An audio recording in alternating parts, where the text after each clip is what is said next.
Okay, so in this video we're going to be creating the head part of the IKEA toy.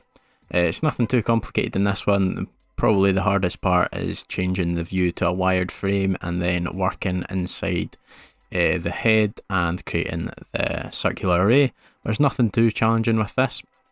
If you want to watch the full video and then try it yourself or do a different method, that's totally fine. So I'm just going to start by creating a 2D sketch. I'm going to draw a circle and I'm going to dimension this to 44.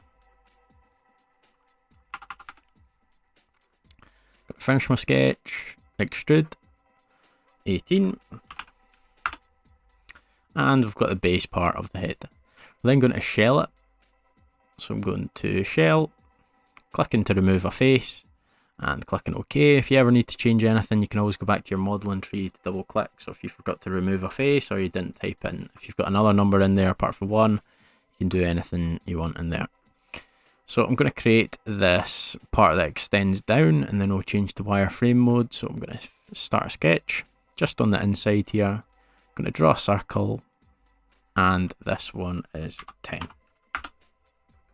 Finish my sketch, extrude, and I could just do 18, but what I'm going to do instead is actually go to 2 and the size will actually be less than that. I think it'll be 17 because we've shelled it 1. So I'm just going to click 2 and that will go to that face. So if I ever want to change the height of this head, all of the parts will change with it and it will still all fit together. So that's a good habit to get into if you're ever thinking about maybe changing it afterwards. So if you want the head to be bigger afterwards and you want to go to the extrusion, and I go to this extrusion and I change this to 19, this will actually change with it, but I don't want to do that. I'm just going to leave it at 18. I'm going to create the last part of the part that's going to go into the body. Just create a sketch, draw a circle, dimension to 6, extrude, and the size I have for this is 9. So we need to draw a arc in here with a few dimensions. Got 12 along and 12 down. It's quite hard to draw on anything. If we click onto my origin, I start a 2D sketch and I click the origin that I want to draw on. It's quite hard to see anything. You'd have to project geometry and it gets a bit funny and you can't really see in there. So what you can do is you can go to view, go to visual styles and go to wireframe, and you can see everything and interact with most things. Just going to click project geometry for these two parts just so it's a wee bit easier for me to snap onto. I'm going to draw a line, so I'm going to type in 12. Could draw the line and then dimension it, but it's a lot quicker to just do it this way. Type in 12 again, escape to get out of that, click my arc tool, click between them both, and again this is 12. I'm going to finish my sketch.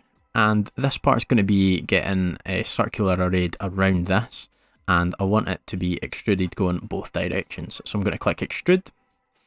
I'm going to go to the symmetric, so it's going to go both ways, and this size is just 1 on each side. So I could circular array this right now, but this part isn't actually fully connected to this. There's just one last wee thing we need to do. I'm going to create a sketch onto here. I'm going to project my geometry. You don't have to do this part, but you'll see what this does in just a second. I'm going to extrude it and I'm going to go to, again, what we did was 2. I'm going to select this circular face and this will project or extrude right to this face and sort of joins them together.